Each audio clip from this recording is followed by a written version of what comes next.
अस्सलाम वालेकुम मुअज़्ज़िज़ सामीन हज़रात, मुअज़्ज़िज़ सामीन और नाज़रीन, आपसे उम्मीद की जाती है कि वीडियो को लाइक करें और चैनल को भी सब्सक्राइब करें। आइए चलते हैं वीडियो की जानिब। आखिरी हथियार किस्त नंबर 32। क्या हुआ शानी? समझ नहीं आ रही बुरूज, इन्हें हमारे हमले की इत्तला हो चुकी है। शानी समझ तो मुझे भी नहीं आ रही। तुम मुसलसल मुझे वो बातें बता रहे हो जो तुम्हें कोई दूसरा शख्स नहीं बता रहा। बुरूज के लहजे की हैरत बरकरार थी। शानी को अपनी उजलत का एहसास हो चुका था। वो कोई माकूल बहाना तराश रहा था कि शेख मुनीर की कोठी से आगे पीछे 2 गाड़ियां निकली। हम नवाज ने शानी को बताया, दोनों में टोटल 7 अफराद सवार हैं। शेख मुनीर अगली गाड़ी में है। शानी ने गाड़ी इनके ताक़ुब में डाल दी। वो कासिम को साथ लेना नहीं भूला था। कासिम की मौजूदगी में अब बुरूज खामोश हो गई थी। बस सोचें इसे मुसलसल बेचैन कर रही थी। शानी, मुझे लगता है कि हम में कोई काली भेड़ मौजूद है। अगर हमने जल्द अज जल्द खोजा ना तो इस पे दर पे नाकामियों का सामना करना पड़ेगा। आपका कहना बजा है सर जी।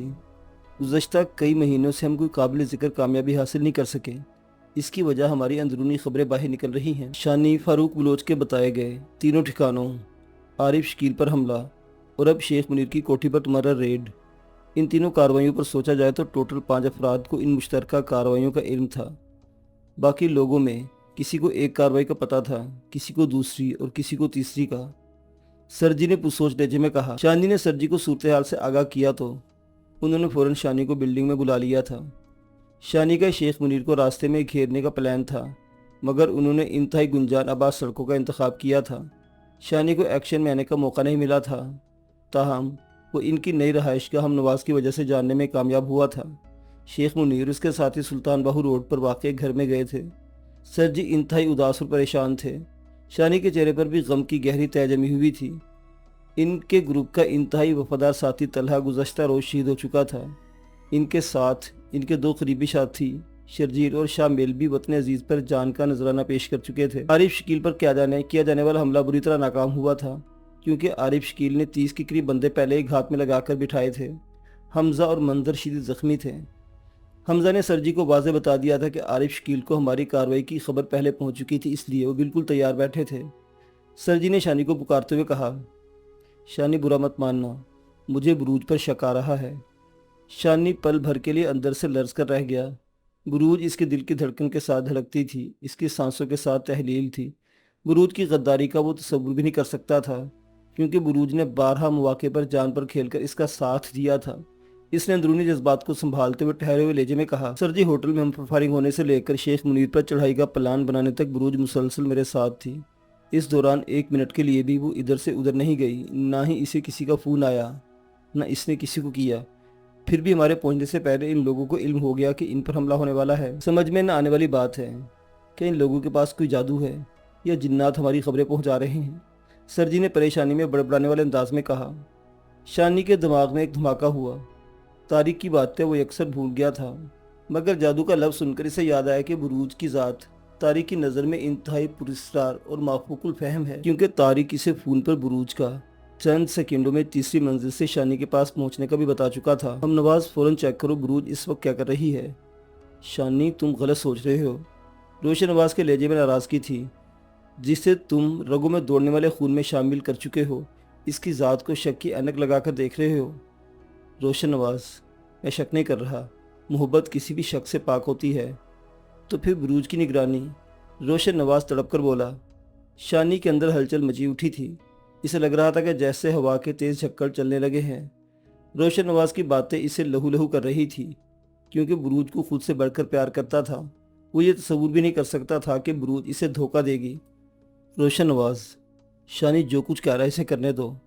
आसिम नवाज ने रोशन की सरजनिश करते हुए कहा, यह शानी की ज़ात का नहीं, इसके मुल्क पाकिस्तान का मसला है। आसिम नवाज की बात ने शानी के ठिठुरे हुए जिस्म को सहारा बख्शा था। मैं पाकिस्तान की अपनी जान, अपना प्यार, सब कुछ कुर्बान करने को तैयार हूँ, लेकिन शानी, बुरूज को हम सब बहुत अच्छी तरह जानते हैं।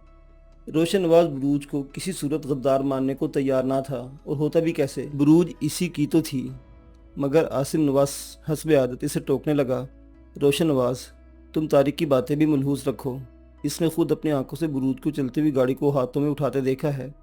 फिर वो चंद सेकंड्स में तारिक के कमरे से नीचे शानी के पास कैसे पहुंची। बरूज बज़ाहिर मफूकुल फितरत और नाकाबिल यकीन सलाहियतों की मालिक लगती है। हो सकता है वो बैठे बिठाए किसी दूसरी जगह जाने की सलाहियत भी रखती हो। बात सलाहियतों की नहीं आसिम नवाज, अगर वो इन सब पर कादिर भी है तो सवाल ये है वो शानी को धोखा क्यों कर देगी जबकि शानी पर जान देने को तैयार रहती है।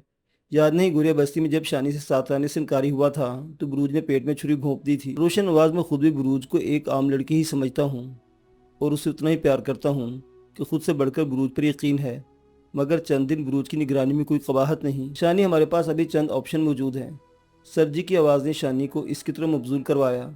आरिफ शकील का जो बंदा हमजा की कस्टडी में था, इसने ये भी बताया था कि आरिफ शकील और हैदर अब्बास के माबैन जो भी डीलिंग होती है वो शहर के मशहूर अरबाब होटल के तहखाने में होती है। ये होटल भी आरिफ शकील का है। ऐन मुमकिन है सर जी अब वो चुकन्ने हो गए हों और वहाँ ना मिले। मुमकिन है, मगर मुझे इत्तला मिली है कि इस वीकेंड पर दोनों होटल में मिल रहे हैं।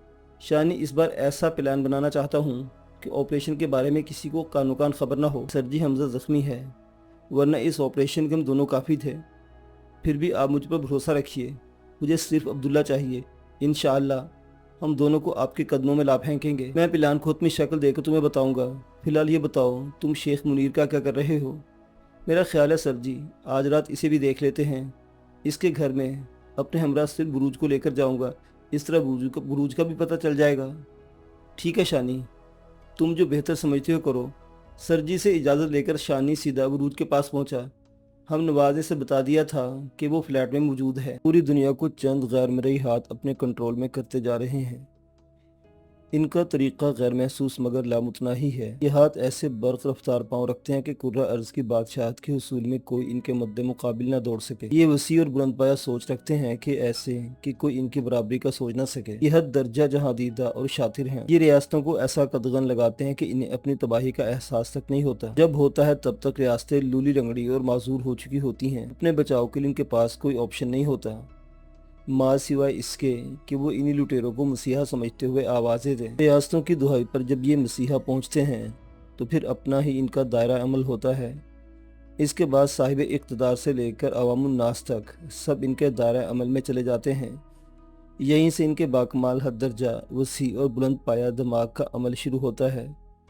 वो पूरी रियासत को नोचते हैं, मगर इस तरह के रियासत के मुकीमों के जिस्मों में दर्द की टीसें तक नहीं उठती। रियासत के साहिबान इक़्तिदार हों या तमाम राया, वो धीरे धीरे इनमें सरायत कर जाते हैं। वो कौमों में ऐसी लामहदूद ख्वाहिशात भर देते हैं कि कौमें ज़ातियात और उमंगों की असीर होकर रह जाती हैं। जब कौमें ज़र ज़मीन राहत और आसाइशों की आदी बनकर अपना माजी कल्चर सकाफत और असलाफ को भूल जाती हैं तो ये गैर मरई हाथ इनके जज्बात को मुश्तिल करते हैं। नफरत व गैज़ो गज़ब को इस तरह हवा देते हैं कि वो हुक्मरान न अब तुम्हें सहूलियाती ज़िंदगी दे सकते हैं, न जानो माल का तहफ़्फ़ुज़, न इनकी इज़्ज़तें महफूज हैं, न इनके कारोबार। अवाम और हुक्मरानों को लड़ाते हैं और ख़ुद मनमर्जी के बंदे इक़्तिदार की कुर्सी पर बिठाकर इनकी डोर मुट्ठी में बंद कर लेते हैं। इन गैर मरई हाथों में सबसे बड़ा हाथ डेविड जोहानसन का है। डेविड जोहानसन इसराइल में 1955 में मंजर-ए-आम पर आया था। ये इसका इसराइल में नमूदार होने का साल था, मगर हकीकत में डेविड जोहानसन सदियों से कुर्रा अर्ज पर अपनी बेमिसल सलाहियतों को बुरोकार लाते हुए असरअंदाज हो रहा था। इसराइल तो फ़कत इसने डेविड जोहानसन का एक रूप धारा था। फ़लस्तीन की सरजमीन पर इसराइल का क़याम यहूदियों को दरीना ख्वाब था। वो इसे मजहबी फ्रीज़ा ख्याल करते थे। 1940 से 1980 के अशरों ही में कई मायनाज यहूदी साइंसदान फ़लस्तीन हिजरत कर गए थे। इसराइल के एटमी तवानाई कमीशन का सरबरा और जोहरी हथियारों के प्रोग्राम का बानी साइंसदान अर्नेस्ट डेविड बर्गमैन भी हिजरत करने वाले साइंसदानों में शामिल था। 1946 में इसराइल का क़याम हुआ तो ये साइंसदान अपने कामों में जुट गए। बर्गमैन को इसराइल के एटमी हथियार नागुज़ीर नजर आ रहे थे, क्योंकि नौमौलूद इसराइल चारों तरफ से दुश्मनों के नरगे में था। इसकी टीम में जब एक नौजवान डेविड जोहानसन के नाम से शामिल हुआ था, वो गैर मामूली ज़हीन लगता था। डेविड जोहानसन ने बर्गमैन के दिमाग में एक बात डालकर अपनी उसी जहानत का सबूत दिया। जंग-ए-अज़ीम दोम से कबल फ्रांस साइंस व तहकीक में अव्वल नंबर था, मगर जब जंग का पांसा पलट गया था, चीन, अमेरिका, रूस और बरतानिया इस दौर में इससे सबकत ले गए। डेविड जोहानसन ने बर्गमैन को बावर कराया कि इस वक्त फ्रांस भी हमारी तलाश कर रहा है और इसराइल को भी फ्रांस जैसे पार्टनर की अशद ज़रूरत है, और फ्रांस के साथ मिलकर एटमी मुआहिदा मुमकिन भी है और सूदमंद भी। बर्गमैन को यह आइडिया इसलिए बेहद पसंद आया था कि फ्रांस की एटमी तवानाई का सरबराह فرنس پیرن اس کا ذاتی دوست بھی تھا۔ 1956 میں ہونے والی اس میٹنگ میں ڈیوڈ جوہانسن نے دونوں ممالک کے فوائد کے ایسے نقطے اٹھائے کہ دونوں ممالک کا معاہدہ طے پا گیا۔ دمونا میں خفیہ طور پر ایٹمی ری ایکٹر قائم کر دیا گیا۔ اس موقع پر ڈیوڈ جوہانسن نے فرانس اور اسرائیل کو برطانیہ کے ساتھ مل کر دنیا کی اہم تجارتی گزرگاہ نہر سویز پر قبضہ جمانے کا آئیڈیا بھی دیا۔ نہر سویز کی اہمیت اور افادیت سے سبھی واقف تھے۔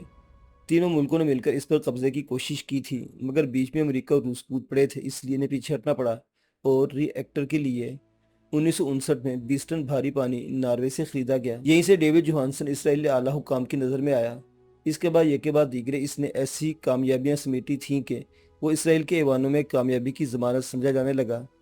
پھر نیو ورلڈ آرڈر کے لیے جو کچھ ڈیوڈ نے کیا تھا اس کے سبھی معترف تھے، صرف اسرائیلی نہیں، مغربی طاقتوں میں جو بھی نیو ورلڈ آرڈر کے خواہاں تھے وہ ڈیوڈ جوہانسن کے مداح ہو گئے تھے۔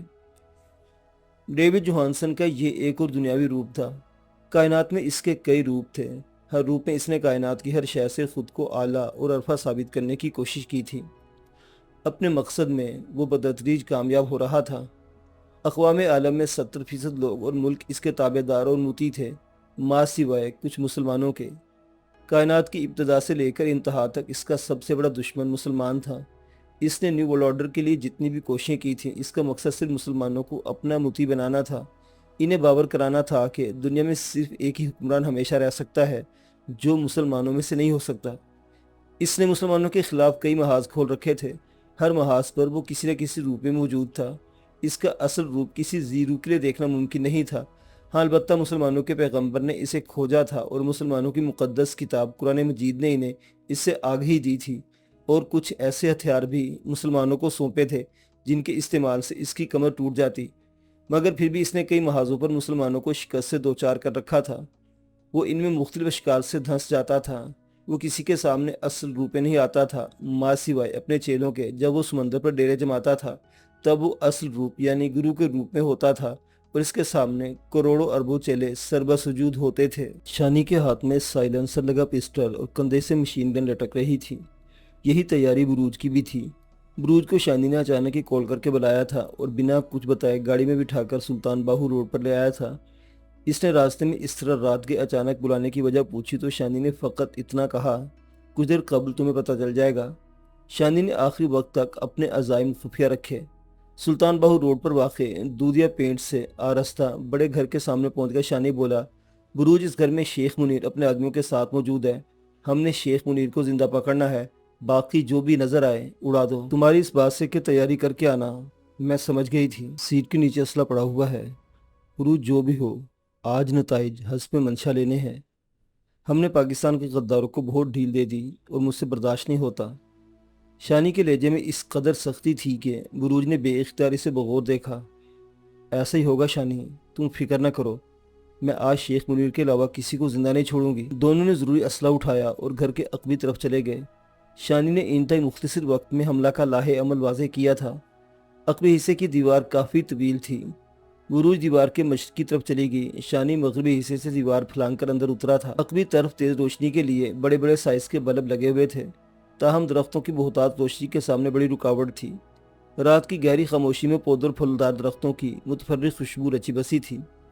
رات کی رانی بھی اپنی خوشبو بکھیر رہی تھی۔ شانی اندر کودنے کے فوراً بعد چیتے جیسی پھرتی کے ساتھ درختوں کی اوٹ میں چلا گیا تھا۔ درختوں کی اوٹ میں رک کر وہ عقابی نگاہوں سے وہاں کا جائزہ لے رہا تھا۔ بظاہر اس طرف کوئی محافظ نظر نہیں آ رہا تھا۔ رات کا گہرا سکوت طاری تھا۔ شانی 4 سے 5 منٹ تک وہیں دبکا رہا۔ اسے عقبی طرف محافظوں کے مورچہ زن ہونے کا شبہ تھا۔ شیخ منیر مشکوک آدمی تھا اور ایسے لوگ یوں بے خبری سے سویا نہیں کرتے۔ وہ دبے پاؤں ایک درخت سے دوسرے درخت کی اوٹ لیتا ہوا عقبی کھڑکی طرف بڑھ رہا تھا۔ کھڑکی سے 5-6 میٹر کے مختصر فاصلے پر رہ گئی تھی۔ اس نے ایک پھر دائیں بائیں نگاہیں دوڑائیں، کسی بھی مشکوک چیز کو نہ پا کر وہ کھڑکی کی طرف بڑھنے لگا۔ کھڑکی اسے 5-6 میٹر کے مختصر فاصلے پر رہ گئی تھی۔ اس نے ایک بار پھر دائیں بائیں نگاہیں دوڑائیں، کسی بھی مشکوک چیز کو نہ پا کر وہ کھڑکی کی طرف بڑھنے لگا۔ کھڑکی کے نیچے پھولوں کی کیاریاں تھیں۔ اس نے کھڑکی کو ہاتھ لگا کر دیکھا، کھڑکی اندر سے بند تھی۔ وہ اچھل کر کھڑکی میں بیٹھنا چاہ رہا تھا، مگر بائیں جانب کھٹکا سنائی دیا۔ اس نے واپس لمبی جست لگائی۔ اس جست نے اسے گولیوں کی بوچھاڑ سے بال بال بچایا۔ اس پر پورا برسٹ فائر کیا گیا تھا۔ وہ درخت کی اوٹ میں چلا گیا۔ रिवॉल्वर फौरन होलिस्टर में डालकर मशीन गन हाथ में ले ली थी। अब एहतियात का कोई फायदा नहीं था, वो हमलावरों को ताड़ चुका था। दो आदमी दरख्तों की ओट में दुब के बैठे थे। शानी के लिए बुरूज को अलहदा अंदर उतारना सूदमंद साबित हुआ था, क्योंकि हमला आवर की पुश इस तरफ थी जिस तरह बुरूज दाखिल हुई थी।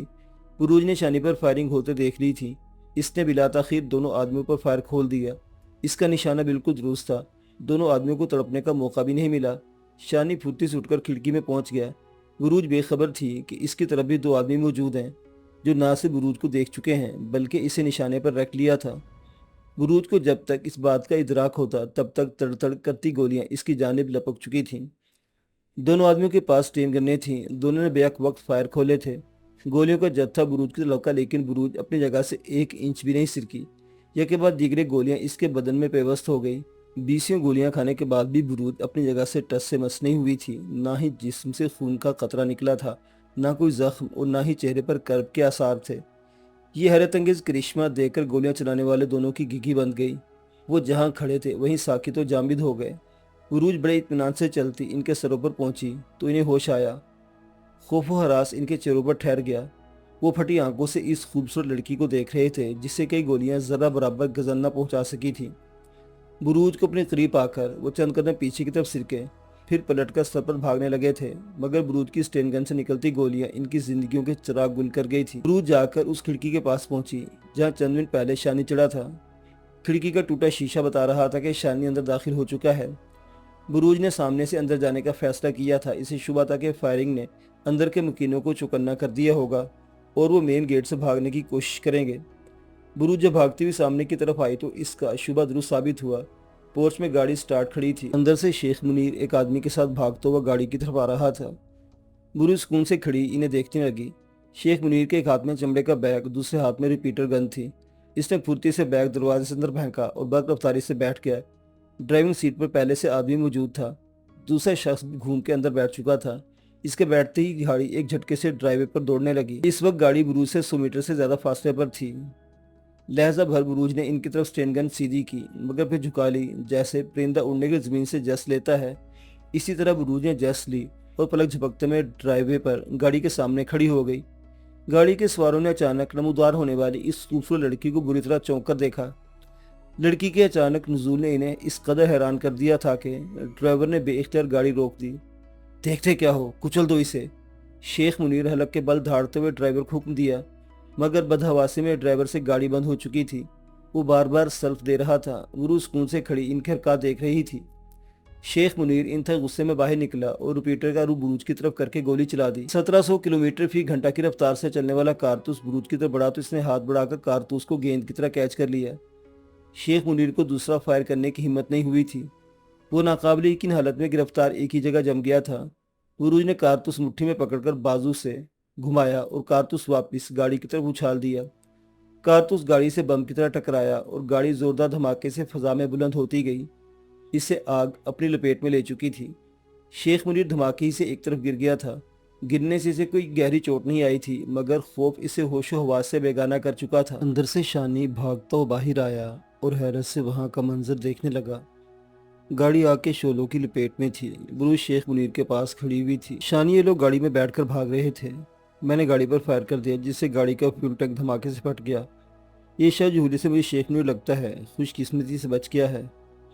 गुड वर्क बुरूज, अंदर कोई नहीं है। मैं इसी शक में बाहर भागा चला आया था कि शायद ये लोग भाग गए हैं। शानी ने तहसीन अमेज अंदाज में बुरूज को देखा, फिर मोबाइल निकालकर कासिम को गाड़ी घर के मरकजी दरवाजे की तरफ लाने की हदायत की। कासिम पहले से घर की निगरानी पर मामूर था। इससे बात करने के बाद शानी ने भारी भरकम शेख मुनीर को पलक झपकते में कंधों पर उठा लिया। शानी गाड़ी अंदर ले आते हैं, बुरूज ने कहा, मगर शानी रुकाने वो तेज कदमों से गेट की तरफ जाने लगा। वो लोग जैसे ही दरवाजे से बाहर निकले, कासिम गाड़ी लेकर वहां पहुंच गया। बुरूज ने भागकर दरवाजा खोला और शानी ने शेख मुनीर को सीट पर धकेल दिया, साथ ही खुद बैठ गया। बुरूज आगे बैठो जल्दी।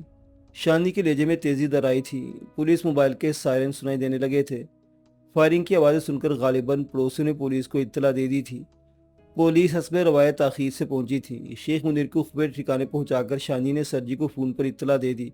सरजी इस इत्तला पर बेहद खुश हुए थे। इस कार्रवाई का सारा क्रेडिट बुरूज को जाता था। घर में कुल 7 अफराद मौजूद थे। बुरूज ने सबको हलाक कर दिया था।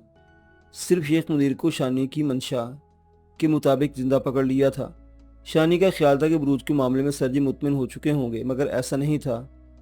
वो इस बात से बेखबर था कि सरजी बरूज की मुतवातर निगरानी करवा रहे हैं। शेख मुनीर को होश में लाया गया तो वो बहुत घबराया हुआ था। कमरे में शानी के साथ शम्स मौजूद था। शेख मुनीर खौफजदा निगाहों से टार्चर सेल को देख रहा था। कमरे में तशद्दुद के तमाम लवाजमात मौजूद थे। शेख मुनीर कुर्सी के साथ बंधा हुआ था। इस कुर्सी में एक बटन दबाने से करंट दौड़ जाता था, दूसरा बटन दबाने से छत से खोलता पानी नीचे गिरने लगता था। शानी शेख मुनीर के रूबरू खड़े होते हुए बोला, शेख मुनीर, मैं ज़्यादा बातें करने का आदी नहीं हूँ, दो टोक बात करता हूँ और अपना मकसद जल्द मुकम्मल करता हूँ। शानी के लहजे में ताकमानापन था, चेहरे पर ठोस संजीदगी थी। आप कौन हैं? और वो लड़की? शेख मुनीर के ज़हन में गुजरे लम्हात रोशन हुए। इसे बरूज के अजीबोगरीब और नाकाबिले फहम हरकत याद आई, जिससे इसके खौफ में मजीद इजाफा हुआ था। शानी इसकी बॉडी लैंग्वेज देख रहा था। इसे शेख मुनीर इतना सख्त जान नहीं लगा था। वो लड़की का लफ्ज़ अदा करते बेहद खौफजदा था। चूँकि बरूज ने इसके सारे बंदे मार दिए थे और गाड़ी भी तबाह कर दी थी, इसलिए शेख मुनीर का लड़की के तज़किरे पर खौफजदा हो जाना शानी ने साबिका वाक़े से नत्थी कर दिया था। वो शेख मुनीर को सख्त निगाहों से घूरता हुआ बोला, वो लड़की भी आ जाएगी और मेरा भी तुम्हें पता चल जाएगा कि मैं कौन हूँ। फ़िलहाल मुझे तुम्हारे बारे में जानना है। मैं तो बिजनेसमैन हूँ, मेरा छोटा सा बिजनेस है और मैं। शेख मुनीर की बात अधूरी रह गई थी। शानी के थप्पड़ ने इसके मोटे गालों पर निशान जमा दिया था। मुझे तुम्हारे इस बिज़नेस के बारे में सब पता है जो तुम इकबाल खान की पार्टनरशिप में करते हो। शानी ने इंतहाई गुस्सा में कहा, तुम लोगों के बहुत से होटल, रेस्टोरेंट और जूस कॉर्नर हैं। तुम इतना बता दूं कि इकबाल खान भी मेरे पास है। इकबाल खान का तज़किरा सुनकर शेख मुनीर चौंक पड़ा। मुझे सिर्फ सच सुनना है, वरना बसूरत दीगर भयानक तशद्दुद का सामना करना पड़ेगा। ऐसा तशद्दुद कि तुम मौत मांगोगे मगर मौत नहीं मिलेगी। मेरा यकीन कीजिए, मैं एक आम सा बिजनेसमैन हूँ। मेरा इसके अलावा कोई दूसरा काम नहीं है। शानी शख्स मुझे बरूज से बहुत खूबसूरत लगता है। इसे बरूज के हवाले कर दो, सच खुद ब खुद इसकी ज़ुबान पर आ जाएगा। हम नवाज ने बीच में मुदाखलत करते हुए कहा। शानी को हम नवाज की बात पसंद आई। इसने शमस को देखते हुए कहा, शमस, बरूज को बुलाओ। शमस सर हिलाता हुआ बाहर निकल गया। बरूज का नाम सुनकर शेख मुनीर के चेहरे पर फैले खौफ व हरास के आसार मजीद गहरे हो गए थे। कौन कौन बरूज? वो लड़की जिसने मेरी गाड़ी तबाह कर दी थी, शेख मुनीर ने हकलाते हुए कहा और साथ ही थूक निकलकर खुश्क होते हुए गले को तर करने की कोशिश की। इसे खुश गले में कांटे से चुभते महसूस होने लगे थे। इसकी अबतर हालत देखकर शानी हम नवाज को दाद दिए बगैर न रह सका। हम नवाज का आइडिया सूदमंद दिखाई देता था। बरूज कमरे में दाखिल हुई तो शेख मुनीर इसे वाकई देखकर थर थर कांपने लगा। बरूज, मैं अपने कमरे में जा रहा हूँ, आधे घंटे मुझे इस शख्स की असलियत का पता चाहिए। बरूज ओके कहने पर शानी शमस के साथ बाहर निकल गया। शेख मुनीर खौफजदा आंखों से बरूज को देख रहा था। इसके चेहरे पर अजीबोगरीब तख्तीगी मौजूद थी, जिससे वो कोई नाम देने से कासिर था। मेरा एक कमाल तो तुम देख चुके शेख मुनीर, दूसरा कोई कमाल देखना चाहते हो? यह सच बताना है। बरूज ठहरे हुए पुरस्कून लहजे में बोली, क्या आप क्या कहना चाहती हैं? शेख मुनीर खुद पर कंट्रोल नहीं कर पा रहा था। वही जो शानी ने पूछा है। तुम इकबाल खान के साथ मिलकर रेस्टोरेंट और जूस कॉर्नर की आड़ में कौन सा मकरू धंधा करते हो? मैं और कुछ नहीं करता, आप मेरा यकीन। शेख मुनीर के बोलने से पेशतरी बरूज ने होंठों पर उंगली रखकर इसे सख्ती से चुप रहने का इशारा किया, फिर बोली, मुझे झूठ नहीं सच सुनना है तो मेरा ख्याल है तुम आसानी से सच बोलोगे नहीं। बरूज इसके सामने टहलने लगी। कमरे में पुरस्कार खामोशी छा गई थी। शेख मुनीर ने एकदम हबस महसूस किया। इसने खौफजदा नजरों से नाजुक अंदाम लड़की को देखा, जिसके अंदर एक और मखलूक पोशीदा लग रही थी। बरूज ने सामने की खाली दीवार की तरफ इशारा करते हुए कहा, ये दीवार देख रहे हो? शेख मुनीर ने कुछ न समझते हुए दीवार की तरफ देखा, फिर कुछ कहने के लिए बरूज की तरफ गर्दन मोड़ना चाही, मगर इसके रोंगटे खड़े हो गए। बरूज ने सीधी हथेली का इशारा दीवार की तरफ किया तो दीवार से फर्श था छत, आग के तेज शोले निकलने लगे। ये कक मैं। शेख मुनीर बदहवास हो गया। आग के शोले नाक की तरफ फुंकारते इसकी तरफ लपक रहे थे। जिस तरह बेचैन कुत्ता दुश्मन को काटने के लिए मालिक से रस्सी छुड़वाने के लिए जोर लगाता है, इस तरह आग के शोले शेख मुनीर को अपनी लिपट में लेने के लिए बेचैन नजर आ रहे थे। बरूज हनूज इत्मीनान से टहल रही थी। शेख मुनीर के लिए हैरतनाक बात यह थी कि बरूज टहलती हुई आग में चली जाती थी और फिर इत्मीनान से बाहर निकल आती थी, जबकि आग की तपिश का यह हाल था कि शेख मुनीर को दूर से अपनी जिल जलती हुई महसूस होने लगी थी। शेख मुनीर को अपनी दर्दनाक मौत शोलों की लपेट में नजर आने लगी थी। मैं बताता हूँ, सब कुछ बताता हूँ, मगर खुदा के लिए इसे बंद कर दो। जैसे तुम्हारा बयान खत्म होगा आग भी बुझ जाएगी, शुरू हो जाओ। उरूज के कहने पर वो रुके बगैर बोलने लगा था।